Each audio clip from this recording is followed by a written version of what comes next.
मित्रांनो, स्वामींच्या पुण्यतिथीच्या दिवशी या 4 ओळी बोलायला विसरू नका. कारण या 4 ओळी तुम्ही बोललात, तर संपूर्ण गुरुचरित्र केल्याचे लाभ आपल्याला मिळते. मित्रांनो, यावर्षी स्वामींची पुण्यतिथी 15 एप्रिल बुधवारच्या दिवशी आहे. हा दिवस स्वामी भक्तांसाठी, स्वामी सेवेकरांसाठी अत्यंत पवित्र, पावन आणि खूप मोठा दिवस असतो. या दिवशी विशेष स्वामींची सेवा केली जाते. स्वामींच्या केंद्रात, मठात विविध कार्यक्रम आयोजित केले जातात, पारायण केले जातात, सेवा केल्या जातात. पण ज्यांना काही शक्य नाही, गुरुचरित्र कठीण नियमांचे पालन करून करणं शक्य नसेल, त्यांनी या 4 ओळी बोलाव्यात. ह्या 4 ओळी म्हणजे एक श्लोकी गुरुचरित्र.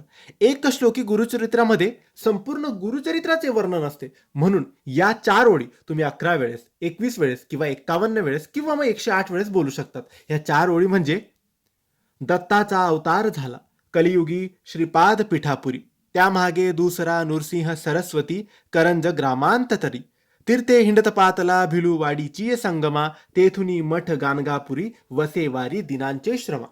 या 4 ओळींचा स्क्रीनशॉट काढून ठेवा आणि या ओळी 11, 21, 51 किंवा 108 वेळेस स्वामींच्या पुण्यतिथीच्या दिवशी बोलायला अजिबात विसरू नका. धन्यवाद.